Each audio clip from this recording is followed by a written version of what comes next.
Across the globe, some communities have adapted to life not beside the water, but on top of it. While some settlements were designed to withstand tides and floods, others were created to access rich fishing grounds, or simply because there was no solid land to build on. Here are some astonishing cities that rise entirely on stilts or float on water. Santa Cruz del Lote, Colombia. Santa Cruz del Lote sits in Colombia's San Bernardo archipelago in the Caribbean Sea and is one of the most densely populated island communities globally. Nearly every structure here, homes, shops, a church, community halls, is built on stilts or platforms above the shallow water and rocky terrain. Although the island itself is natural, it is tiny, covering just 0.001 square kilometers, and almost none of its surface is suitable for traditional construction. To create usable space, residents expanded outward over the water using wooden stilts, infill, and later concrete pilings. The settlement began in the late 19th or early 20th century when fishermen from nearby islands used the lagoons for seasonal fishing.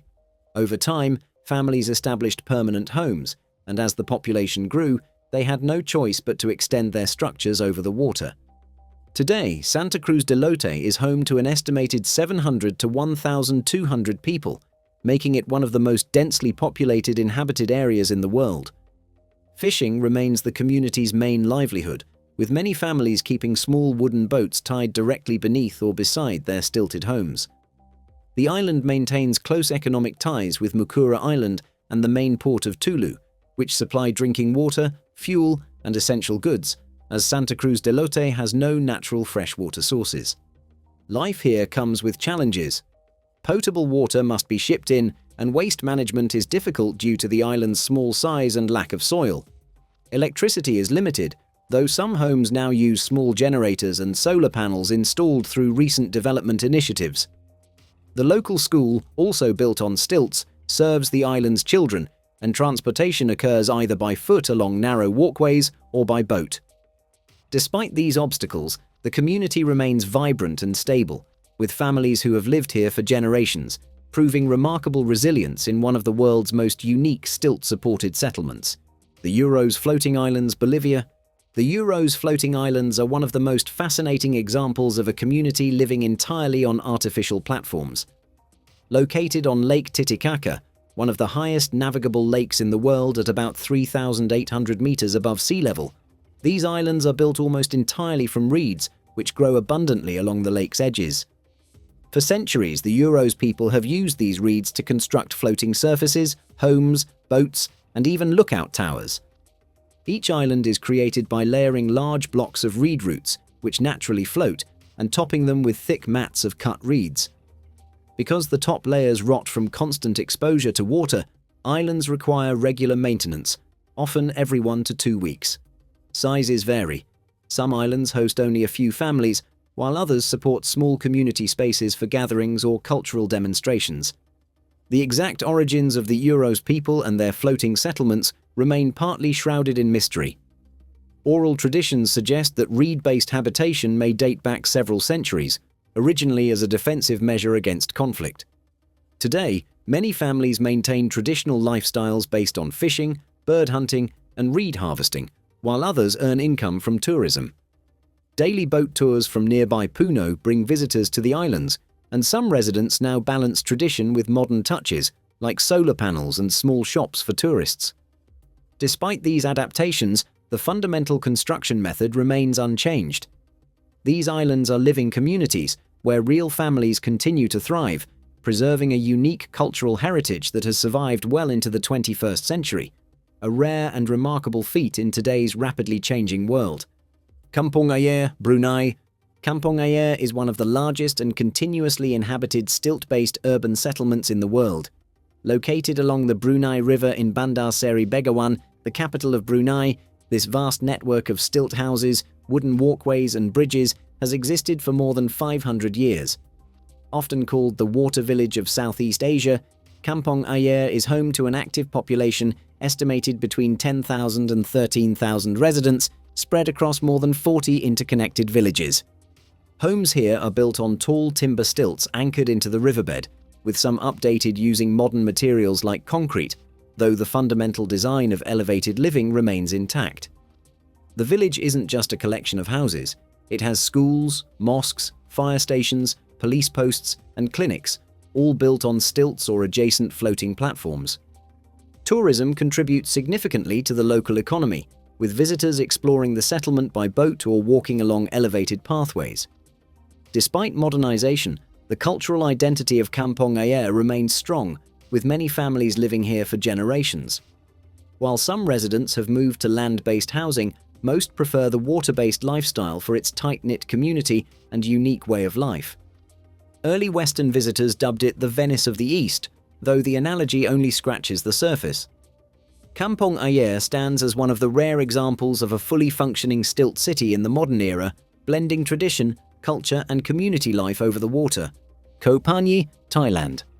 Koh Panyi is a remarkable stilt-based fishing village located in Panyi Bay, southern Thailand. Though much smaller than the grand water cities of Brunei or Benin, it stands out as a vivid example of a community built almost entirely on wooden stilts. The village was founded in the late 18th century by Indonesian Muslim families, primarily from Java, who were restricted in land ownership and as a result constructed their homes offshore above the shallow waters. Today, the population is estimated between 1,000 and 1,500 residents. The village extends from a small rocky island, offering limited solid ground, so most homes and walkways are elevated on wooden pillars driven into the seabed. These stilts must endure shifting tides and constant moisture, making maintenance a vital part of village life. Fishing remains the core economic activity, though tourism has grown in recent years. Koh Panyi gained global attention with the construction of its floating football pitch, originally built by local children in the 1980s using scraps of wood and plastic. The pitch still exists today, anchored near the village, and serves both local youth and visiting tourists. Beyond the floating homes, the village includes a school, shops, restaurants, and a mosque, all mostly elevated above water, while a few newer buildings stand on the rocky island itself. This combination of stilt-supported houses and floating structures reflects the community's adaptation to its unique environment and preserves a distinct cultural identity centered on life above the sea. Tai O, Hong Kong. Tai O, located on the western side of Lantau Island, is one of Hong Kong's most well-documented and traditional stilt villages. Its houses, built on wooden or metal stilts, rise above the tidal flats of the Tai O River, creating a network of narrow waterways where some structures connect to the shore while others stand entirely over shallow water and mudflats. The village has existed for centuries, with written records and early photographs dating back to the late 1800s. The stilt design evolved to cope with the area's highly tidal, low-lying ground, keeping homes dry during high tide while allowing boats to pass beneath them. Older houses were traditionally made from timber, though many have been reinforced or rebuilt using metal frames over time. Population estimates vary, but Tai O is home to a few thousand residents, many of whom are elderly. Despite gradual outmigration, the village remains active with small shops, seafood markets, and family-run restaurants lining the walkways. Tourism plays a major role in the local economy, with visitors drawn to the stilt houses, narrow waterfront lanes, boat tours, and even glimpses of the Chinese white dolphins, or pink dolphins, that inhabit nearby waters. Tai O has faced structural and environmental challenges, including a significant fire in 2000. Rebuilding efforts relied on both community labor and government support, ensuring the homes remained stilt-based and preserving the village's traditional layout. Today, even as part of a major metropolitan region, Tai O retains the character and function of a true stilt settlement, standing as one of the last villages of its scale in southern China. Tonle Sap Lake, Cambodia. Tonle Sap Lake is home to multiple floating villages, including Kong Phluk and Kong Kralang, where communities live on a mix of stilt houses and floating platforms.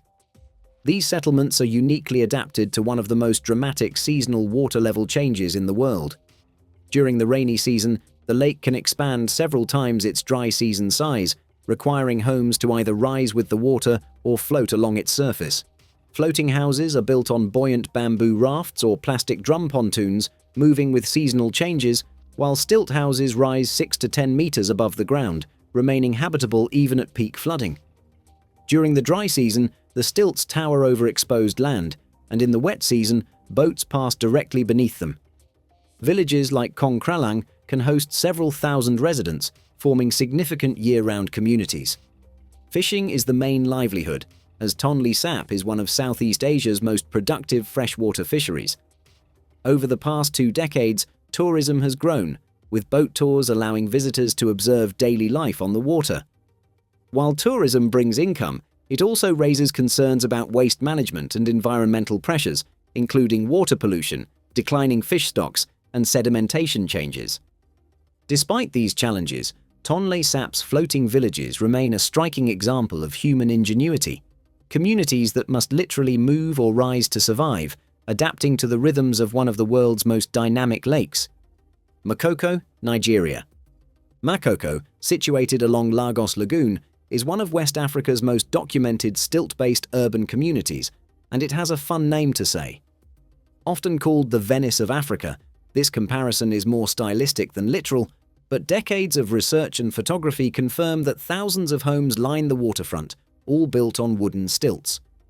The origins of Makoko trace back to the 19th century, when migrant fishing families, many from Benin and Togo, settled around the lagoon. Over time, the population grew into a sprawling informal settlement with both water-based and land-based sections. Population estimates vary widely, from 40,000 to over 150,000, but regardless of exact numbers, Makoko is recognized as one of the largest stilt communities in the world. Homes in the water are constructed on timber stilts driven into the lagoon bed, often topped with corrugated metal sheets. Elevated walkways are limited, so canoes serve as the main mode of transportation, used for everything from visiting neighbors and going to school to buying goods and fishing. Life on the water is not symbolic, it's the community's daily reality. Makoko also inspired innovative architecture, such as the triangular floating school designed by architect Kunle Adeyemi in 2013. Though the original structure collapsed in a storm in 2016, it became an influential case study in sustainable, flood-resilient design. Today, Makoko remains a vibrant, self-sustaining community with schools, markets, and local trade, standing as a remarkable and vulnerable example of large-scale, stilt-based living in a megacity. Inle Lake, Myanmar. Inle Lake, located in Shan State at an elevation of around 850 meters, is home to several stilt villages inhabited primarily by the Intha people. Villages like Nampan, Maingthok, and Iwama feature wooden houses raised on tall teak or bamboo stilts, creating networks of waterways instead of streets. Historical records and modern studies confirm that these settlements have existed for centuries, showcasing a unique way of life shaped entirely by the lake. The Intha are also famous for their floating gardens, known locally as chan. These gardens are created by weaving together water hyacinth, lake weeds, and dredged sediment to form naturally buoyant mats, which are then anchored with bamboo poles. Crops like tomatoes, cucumbers, beans, and gourds are cultivated on these floating farms, a method that has been practiced for generations. While some environmental studies note that the gardens contribute to sediment buildup and altered lake dynamics, they remain essential for food production. Stilt homes are built tall enough to stay above seasonal water fluctuations. Combined, the lake's settlements support tens of thousands of residents. Iwama, one of the largest villages, is known for its floating markets, where traders sell food, textiles, and household goods directly from boats. The region also includes monasteries, craft workshops, and small factories, many of which remain stilt-based. Tourism has grown over the last few decades, offering economic benefits while putting pressure on local resources. Many traditional stilt houses have been converted into guest houses or shops, and boat traffic has increased. Yet the core patterns of life on the lake remain intact. Stilt houses, floating gardens, and boat-based transportation are still fully functional, preserving traditions that have endured for generations. Wakatobi, Indonesia. The Wakatobi archipelago in southeast Sulawesi, Indonesia, is home to several stilt-built communities inhabited largely by the Bajau people, often called the sea nomads or Samahajo. These villages have been documented for centuries, with early references from European explorers and consistent ethnographic research through the 20th and 21st centuries. Villages like Sela are constructed almost entirely on wooden stilts planted directly into the reef substrate. Homes are connected by narrow timber walkways, and boats remain the primary mode of transportation. Unlike coastal stilt houses, these settlements exist offshore, making them true overwater communities. Populations vary by village, with some hosting hundreds of residents, while several thousand Bajau people live throughout the region. Traditional homes are built from locally sourced wood, though modern materials like metal roofing and concrete posts have been introduced where available. The layout reflects practical considerations, with homes arranged parallel to wave patterns and waterways for easy boat access. Because many houses stand above coral reefs, the long-term sustainability of these settlements is closely linked to reef health. Indonesian marine conservation programs have long focused on Wakatobi due to its location in the Coral Triangle. Despite environmental pressures, the Wakatobi stilt villages remain actively inhabited. Families continue to prefer this overwater lifestyle, maintaining a cultural identity deeply tied to the sea. Tourism plays a small but growing role near marine park zones, but the villages are not just for show. They are functioning, long-standing communities that have thrived for generations. Stiltsville, Florida. Of course, Stiltsville had to make this list, and of course it's in Florida. This place is one of the most unusual architectural communities in the United States, a scattered cluster of stilt houses standing in the shallow waters of Biscayne Bay, south of Miami. Each structure is perched on wooden or reinforced concrete pilings driven straight into the seafloor. And unlike most of the communities we've covered, Stiltsville was never meant to support a large permanent population, but it is one of the only true offshore stilt settlements in the entire country. Stiltsville began during the Prohibition era, when private clubs and secret gathering spots popped up offshore to dodge alcohol laws. By the 1950s and 60s, the place grew into a legendary little world of its own, with more than 24 structures, fishing lodges, restaurants, bars, private cabins, and exclusive clubs, accessible only by boat. It wasn't a city in the residential sense, but it was absolutely a functioning community built entirely above open water. Over the decades, hurricanes slowly erased most of it.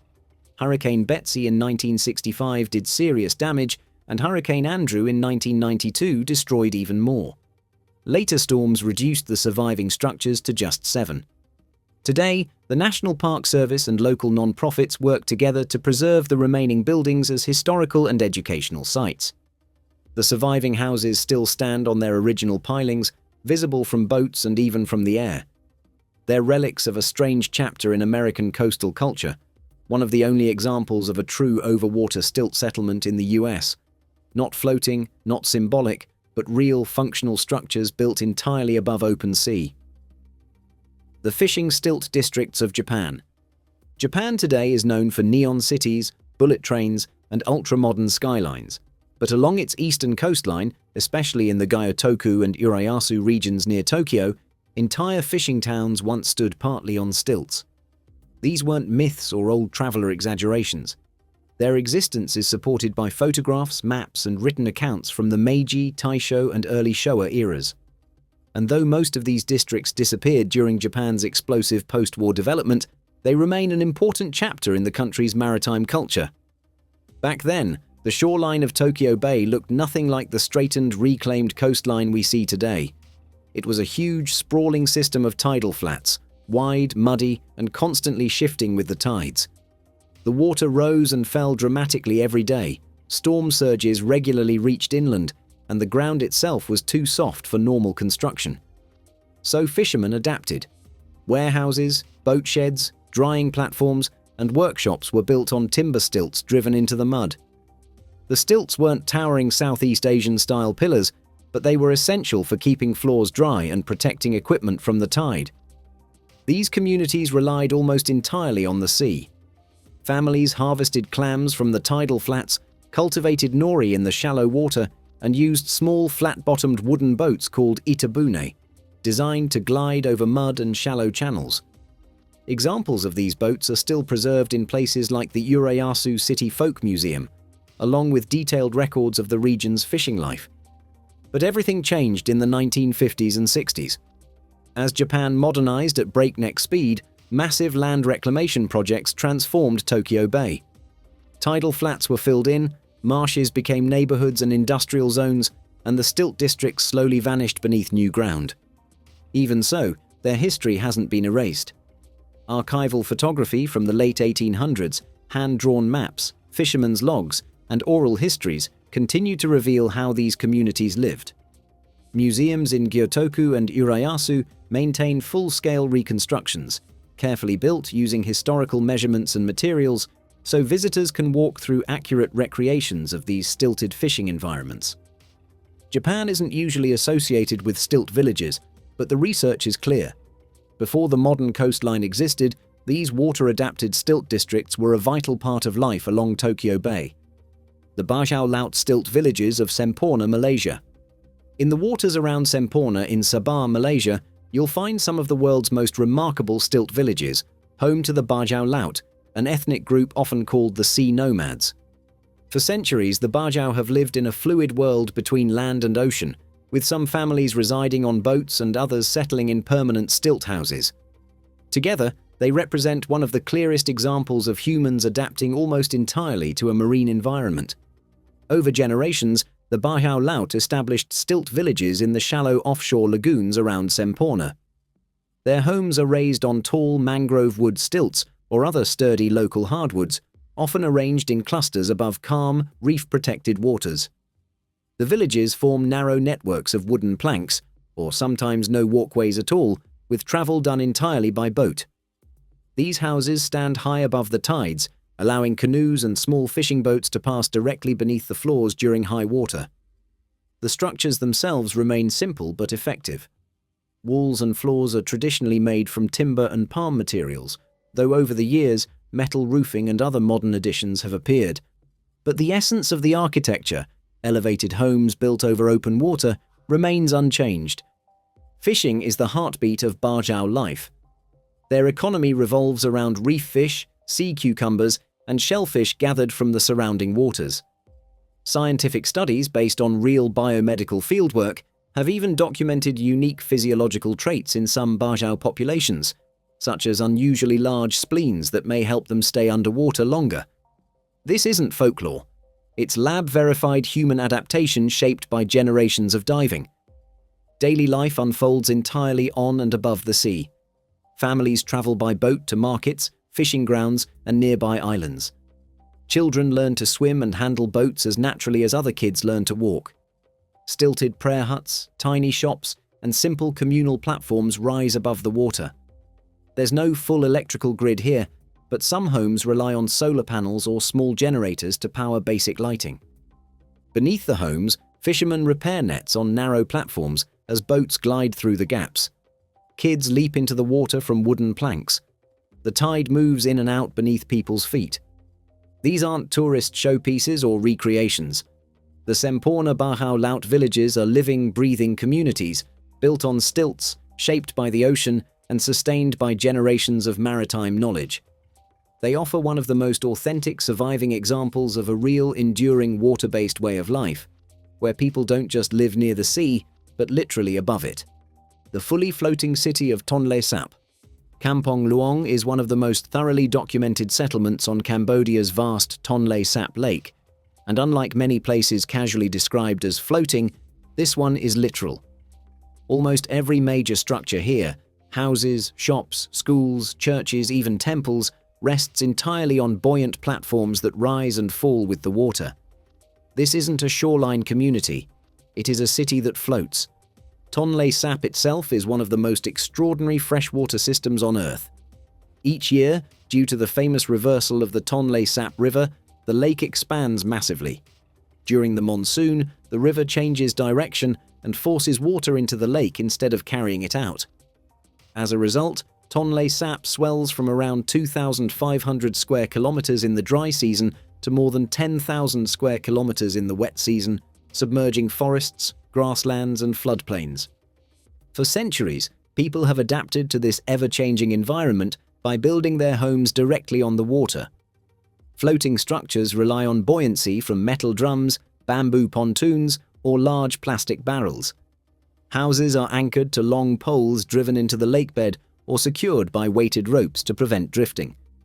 Aerial photographs from the mid-20th century already show Kampong Luong as a well-established floating township, and today an estimated 3,000 to 5,000 residents call it home, though the number shifts seasonally as water levels rise and fall. Kampong Luong is arranged like any small town, except its streets are waterways. Narrow canals between homes function as the community's roads, navigated by motorboats and wooden rowboats. People commute, shop, visit neighbors, attend school, and run businesses entirely on the water. There are floating grocery kiosks, mechanics, barbershops, workshops, tailors, and markets. A floating church and several Buddhist temples serve as spiritual centers for the community. Fishing is the lifeblood of the settlement.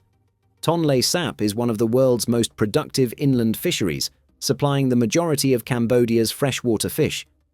Residents catch species like catfish, snakehead, gourami, and tray riel, an essential ingredient in prahok, the fermented fish paste deeply rooted in Cambodian cuisine.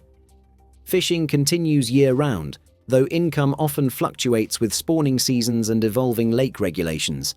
Electricity comes from small generators or rooftop solar panels, and because the town floats, there is no sewage system. Waste disposal remains a documented environmental challenge, contributing to declining water quality. This issue is compounded by factors outside the community's control: upstream dam construction along the Mekong, agricultural runoff, and climate-driven changes in rainfall patterns. Tourism exists, but remains secondary. Visitors can reach the town by boat from the port of Chnod, but Kampong Luong is not a staged attraction. Nearly all economic activity is tied directly to fishing and local trade. Journalists, researchers, and NGOs consistently describe it as a real functioning floating town, one that rises, falls, and shifts with the water beneath it. Kampong Luong endures because its architecture is perfectly adapted to a landscape that transforms dramatically every year. It is a resilient aquatic community shaped entirely by the waters of the Mekong Basin, a place where life, culture, and survival are inseparable from the lake itself. Bahia de Caraquez, Ecuador. Bahia de Caraquez, perched on Ecuador's central coastline in Manabí province, is one of the world's most fascinating examples of a hybrid water-based city, part stilt settlement, part floating district, and part modern coastal urban center. Unlike the traditional stilt villages of Southeast Asia or the drifting communities on Cambodia's Tonle Sap, Bahia evolved out of necessity. It sits right where the Chone River meets the Pacific Ocean, an estuary constantly shaped by tides, floods, and shifting wetlands. For generations, these forces made building on solid ground nearly impossible. Early photographs from the early 1900s show entire neighborhoods lifted above the marsh on wooden pilings. Homes, storage sheds, and fishing workshops stood high above the mud, with boats able to dock directly beneath the floors. This wasn't architectural style, it was survival. The tides rose, the wetlands moved, the river spilled over, and the buildings simply stayed above it all. The 20th century brought repeated destruction from major El Niño events. Heavy rains and ocean surges flooded the city again and again. Urban planning reports from the 1980s and 90s describe entire districts being rebuilt after each season of disaster, and every time the stilt architecture returned, stronger and more refined. Alongside these elevated neighborhoods, Bahia also developed floating platforms tied to its fishing industry. These weren't homes, but mobile workstations documented by regional marine researchers, drifting within the estuary according to fish movements and tidal depth. Then came the 2016 earthquake, a devastating event that damaged large portions of the city, including the stilted zones. Reconstruction efforts, heavily studied by engineers and planners, once again highlighted how essential elevated and floating structures were to Bahia's survival. Today, stilt construction isn't found everywhere in the city, but it remains a defining chapter in its history, a practical, born-from-necessity adaptation to unpredictable natural forces. Bahia de Caraquez may not be a fully floating metropolis like Panyi or an enormous stilt city like Ganvi, but its unique blend of raised homes and floating workspaces tells a real story of resilience. Here, architecture wasn't shaped by tradition or aesthetics, it was shaped by survival. The stilt city network of Lake Nokoue, Benin. Most people know Ganvier, the famous stilt village of Benin. But what many don't realize is that Ganvier is only one piece of a much larger, fully inhabited overwater world. Along the southern and eastern edges of Lake Nokoue, from Cotonou to Soava, lies one of the largest continuous stilt city systems in all of West Africa. This isn't a single village. It's an interconnected chain of water towns, tens of thousands of people living in homes raised above a shallow, brackish lagoon connected to the Atlantic Ocean by winding natural channels. These communities, inhabited largely by the Tofinu and related groups, trace their origins back to a crucial moment in history, a time when escaping inland slave raids meant taking refuge on the lake. Oral traditions preserve the details, but the settlements themselves are unmistakably real, documented in archives, photographs, and modern satellite imagery. Population estimates vary because this overwater region isn't governed as one administrative unit, but most studies place the total number of stilt-dwelling residents at 45,000 to 60,000 people. Together, they form a genuine urban ecosystem above the water. Across the lake's margins, large communal platforms serve as floating or semi-floating marketplaces. These structures subtly shift over time, anchored in soft sediment, but satellite images from the 1970s to today confirm they have remained active commercial hubs for decades. Transportation here relies almost entirely on canoes. Residents navigate the waterways with ease, and children literally travel to school by boat. Many schools, officially recognized and staffed by trained teachers, stand on stilts just like the homes around them. Fishing is the backbone of life on Lake Nokoue. Beyond traditional methods, the region is known for its extensive Akaja Brush Park enclosures, artificial fish nurseries built by placing bundles of branches underwater. These are managed like family assets, passed down generation after generation. Daily routines shift with the lake itself. Water depth, salinity, and lagoon-to-ocean inflow all influence the types of nets and gear used throughout the year. Religious life follows the same pattern of adaptation. Both Christian and Vodun communities maintain chapels and shrines built on raised platforms. Trade with the mainland is constant. Larger motorized pirogues bring rice, cassava, fabric, fuel, and building materials to designated docking stations, visible on all public satellite imagery, which act as the logistical heart of the entire Stilt City network. Even governance adapts to the water. Municipal surveys are conducted by canoe, and election polls are set up on floating or shoreline-adjacent stations. And unlike tourist-focused stilt villages in other countries, these towns exist entirely for their residents. Tourism happens, but only on a small scale. Ganvier receives the visitors, while the broader lake system simply continues its everyday life. Despite challenges like changing water quality, economic pressure, and environmental shifts, the settlements of Lake Nokoue remain fully inhabited, structurally intact, and remarkably resilient. This is not a symbolic stilt village. This is one of the world's largest, longest-lasting, and most fully developed overwater cityscapes, an entire urban landscape literally built above the lake. That's all for today. If you've enjoyed exploring these unbelievable water-based cities, make sure you hit the like button, subscribe, and tap the notification bell so you don't miss the next deep dive into the world's most fascinating places.